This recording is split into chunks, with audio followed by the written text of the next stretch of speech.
കണ്ടു. നല്ല ശാലീനത. ശാലീനതയോ? താൻ ആ ബോഡിയുടെ ഷേപ്പ് ശ്രദ്ധിച്ചു? ഒതുങ്ങിയ പ്രകൃതം, നല്ല കറുത്ത മുടി, നല്ല കണ്ണുകൾ. ഒന്ന് നിർത്തൂ. തന്നെ കളിയാക്കുകയാണ്. എന്ത് പറ്റി? ആ കിളയുടെ വായിലെ പുഴുത്ത് കയറി ഞാനാ കേട്ടത്. ശാലീനത പോലും. എടോ, തനിക്ക് ഇത് പറ്റണം. തന്നോട് ഞാൻ പറഞ്ഞല്ലയോ ഞാൻ പോയി എടുത്തോണ്ടിരാന്ന്. ദേ, ഇനിയെങ്കിലും ഞാൻ പറയുന്നേ കാര്യമുണ്ടെന്ന് മനസ്സിലാക്കണം. ഓ, ഇന്നിനി കളിക്കാൻ ഞാനില്ല, അത് മനസ്സിലായോ?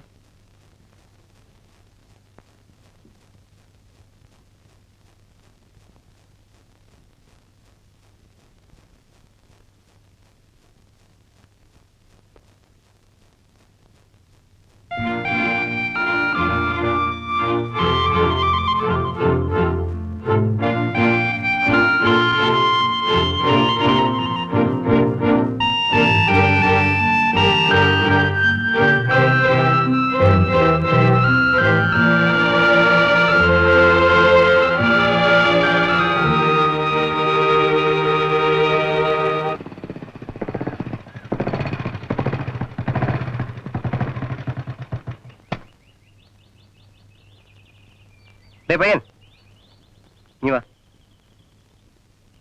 നിനക്ക് പബ്ലിക് ലൈബ്രറി അറിയോ? അറിയാം. എന്നാ അവിടെ പോയി ഈ 2 പുസ്തകം മാറ്റിക്കൊണ്ടുവരണം. കളി കഴിഞ്ഞിട്ട് പോയപ്പോ സാറേ? ഇപ്പൊ തന്നെ പോണം. പിന്നെ പന്ത് തുറക്കാൻ എന്തി? അതൊക്കെ ഞങ്ങൾ നോക്കിക്കോളാം, നീ ചെല്ല്.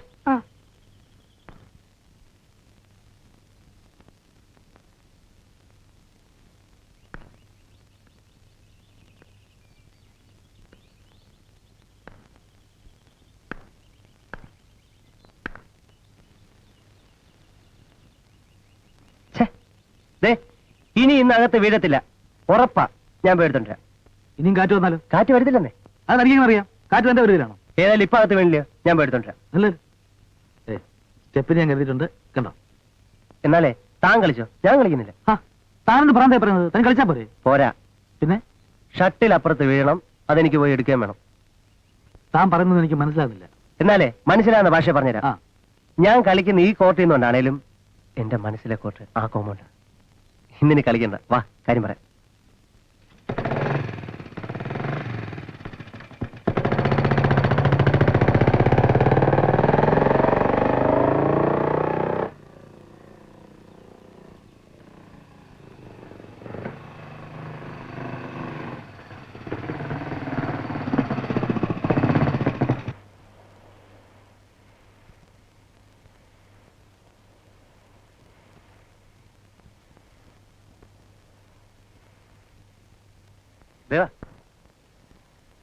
മനോഹരമായ ഒരു ഷട്ടിൽ കോക്ക്, ഒരു 10-18 വയസ്സ് പ്രായം കാണും.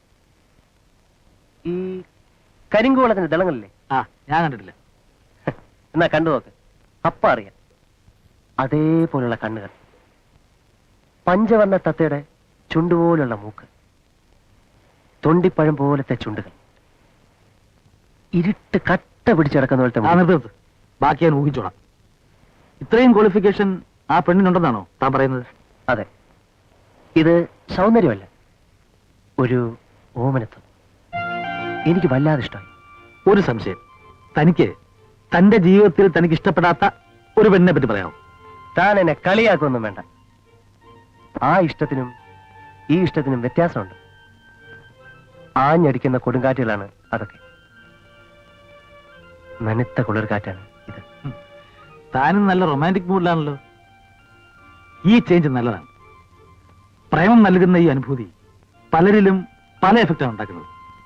ചിലർ 1-ാം തരം കവിതകൾ എഴുതും, മറ്റു ചിലർ നല്ലൊരു ജീവിതം കെട്ടിപ്പടുക്കാൻ കാശ് വാരി വലിച്ചുണ്ടാക്കും. ഇനിയും ചിലർ എന്തെങ്കിലും മുടന്തൻ ന്യായങ്ങൾ പറഞ്ഞ് താടിയും മുടിയും വളർത്തി ഏതെങ്കിലും ഉറപ്പുള്ള ഫാനിൽ ജീവിതം കെട്ടിത്തൂക്കും. ആട്ടെ, താനീ പ്രേമത്തിന്റെ തണലിൽ എന്ത് ചെയ്യാനാ ഉദ്ദേശിക്കുന്നത്?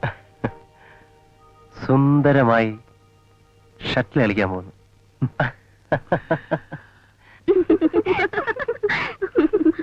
പക്ഷെ തനിക്കെങ്ങനെ അറിയാം അയാൾ മനഃപൂർവ്വം ഷട്ടിൽ അടിച്ചിട്ടാണെന്ന്? അതൊക്കെ എനിക്കറിയാം. എനിക്കെന്താ ബുദ്ധിയില്ലേ? ആട്ടെ, തനിക്ക് അയാൾ ഇഷ്ടമാണോ? അതെനിക്കറിയില്ല. പക്ഷേ എപ്പോഴും ആ ആളിന്റെ മുഖമാണ് എന്റെ മനസ്സിൽ. ഇന്നലെ ഞാൻ സ്വപ്നം കാണുകയും ചെയ്തു. അതിന്റെ അർത്ഥം തനിക്ക് അയാൾ ഇഷ്ടമാണെന്ന്. ആള് കാണാൻ എങ്ങനെ എനിക്കറിഞ്ഞൂടാ, പക്ഷെ എനിക്കിഷ്ടാ.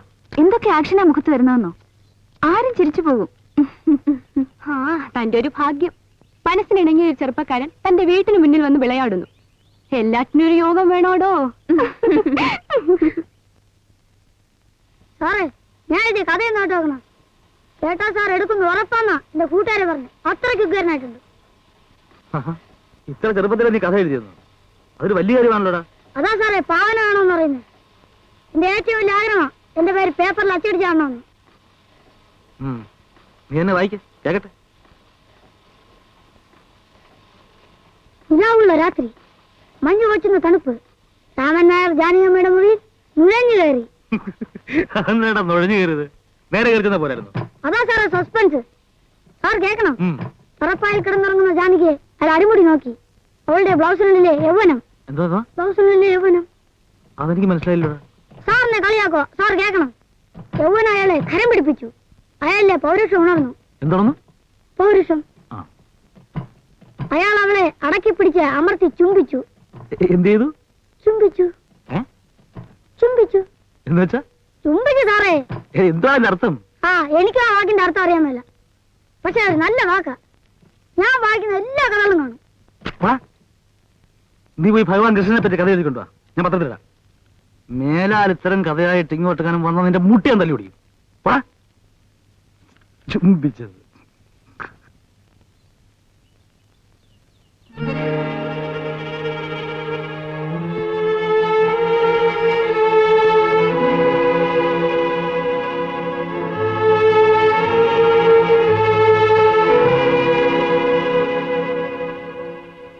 നിന്റെ തള്ള എവിടെ? വെള്ളിയാഴ്ച ആയതുകൊണ്ട് 10 മണി വരെ പൂജാമുറിയിലായിരിക്കും. ഓ, ഇപ്പോഴും പഴയ ഭക്തിമാർഗം തന്നെ അല്ലേ? ഭക്തി കഴിഞ്ഞ് പുറത്തു വരുമ്പോ നീ നിന്റെ തള്ളയോട് പറഞ്ഞേക്ക്, ഞാൻ വന്ന് പുതിയ താമസ സ്ഥലമൊക്കെ കണ്ടേച്ച് പോയെന്ന്. ഈയിടെയായി എന്നെ ഒന്നും അറിയിക്കുന്ന ശീലം നിനക്കോ നിന്റെ തള്ളയ്ക്കോ ഇല്ലല്ലോ. അമ്മ പൂജയും ദേവാലയം ഒക്കെ ആയിട്ട് കഥ അടച്ചിരിക്കുന്നുണ്ടായി കുഴപ്പമൊക്കെ. നീ എന്താ ഈ പറയുന്ന മോളെ? അദ്ദേഹം വന്നിട്ട് പോയി. സുഖവരെയൊക്കെ അന്വേഷിച്ചിട്ടുണ്ട്. ആര്? ഇളയച്ചനെ നമ്മ വിളിപ്പിച്ച ആ മനുഷ്യൻ.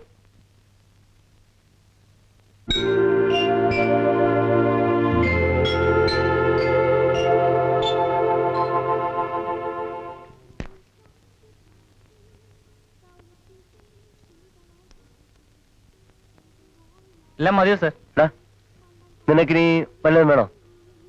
ഒന്നും വേണ്ട സാർ. ഒരു ഐസ്ക്രീം കൂടെ ആയാലോ? വേണ്ട സാർ. അല്ല, ഇപ്പം സാറിന്റെ കാശില്ല. ബില്ലുണ്ട്. നിനക്കിനി ഞാൻ ഒരു 100 രൂപ ആട്ടെ. 100 രൂപയോ? 100 രൂപ. 50 രൂപ ഇപ്പൊ തരും അഡ്വാൻസ് ആയിട്ട്. ബാക്കി 50 രൂപ പണി കഴിയുമ്പോ. എന്താ? എന്തുവാ സാറേ പണി? എടാ, പണി എന്തായാലും ചെയ്തൂടെ? രൂപ 100 കിട്ടുന്നതാ. അതൊക്കെ അല്ലേ സാറേ. പണി എന്താണെന്ന് അറിഞ്ഞാലേ പറയാൻ പറ്റൂ. ശരി, എന്നാ പറയാം. നിന്റെ ചേച്ചിയില്ലേ? ചേച്ചി ചേച്ചി? ആ ചേച്ചി ഞാനും തമ്മിൽ തമ്മിൽ? എടാ, ഇഷ്ടത്തിനാണെന്ന്. പക്ഷെ നീ ആരോടും പറയരുത്. അതിനാണോ 100 രൂപ? എടാ, പറയുന്ന മുഴുവൻ കേൾക്കാൻ. ഞാനിപ്പം ഒരു കത്ത് നിന്നെ ഏൽപ്പിക്കും. നീ അത് കൊണ്ടുപോയി ആരും കാണാതെ ജയന്തിയുടെ കൊടുക്കണം. അതിനാണ് 50 രൂപ അഡ്വാൻസ് ആയിട്ട് വരുന്നത്. ആ കത്ത് വായിച്ചു കഴിയുമ്പം ജയന്തി നിന്നെ ഒരു മറുപടി ഏൽപ്പിക്കും. ആ കത്ത് എന്റെ കൊണ്ട് തരുമ്പം ബാക്കി 50 രൂപ വരും. എന്താ?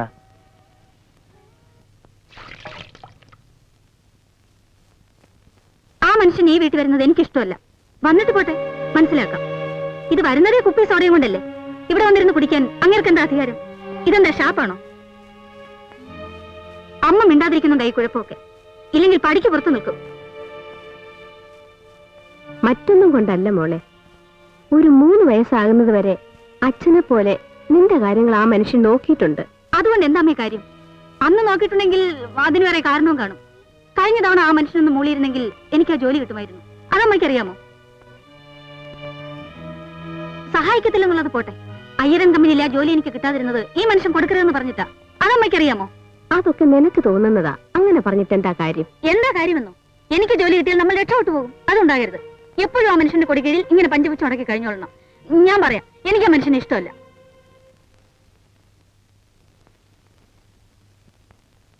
എന്താടാ? ചേച്ചിയെ ഒന്ന് കാണാമെന്നതാ. കണ്ടില്ലേ? കണ്ടു. ആ എന്നാ പോയെ. പറഞ്ഞത് കേട്ടില്ലേ?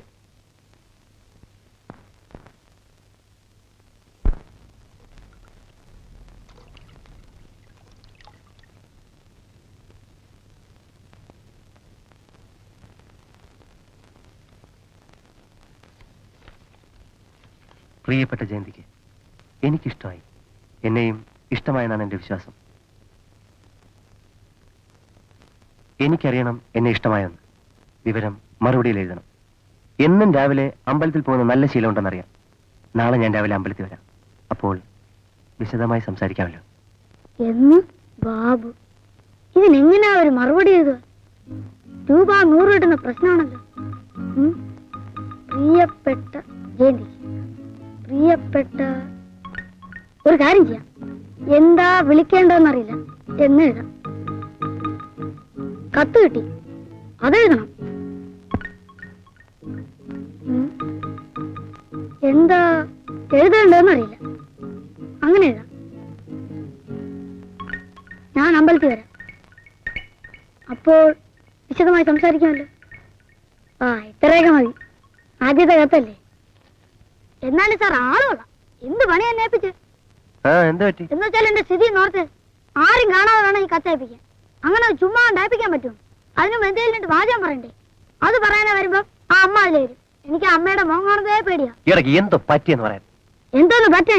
സാറിനോടായിട്ട് കാര്യമില്ലേ? ചെയ്യാതിരിക്കാൻ പറ്റുമോ? എന്ത് വേണേലും ആവട്ടെന്ന് കരുതി ഞാൻ അവൻ കൊടുത്തു. ചേച്ചി അത് വായിക്കുമ്പോ എന്നെ ഞാൻ അടിയായിരുന്നു. വായിച്ചു തീർന്നപ്പോ എന്റെ പൊന്ന് സാറേ, ചേച്ചിയുടെ മുഖത്തിൽ ഭയങ്കര നാണം പോലെ. ഉടനെ അകത്ത് പോയി ഈ കത്തുണ്ടെന്ന് തന്നെ. ആ വില ഇരിക്കട്ടെ, ആദ്യം എഗ്രിമെന്റ് പറഞ്ഞ കാശാ.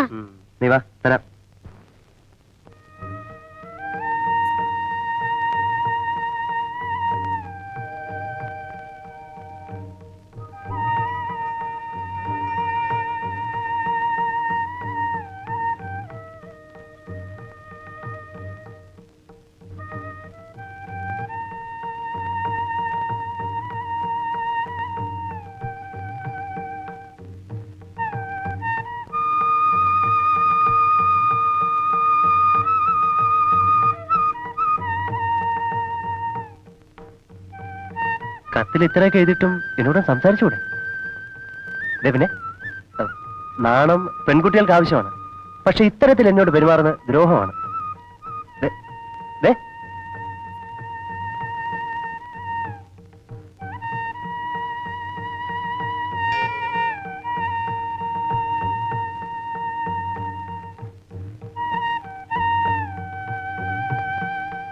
അല്ല, കത്ത് ഞാൻ വായിച്ചു.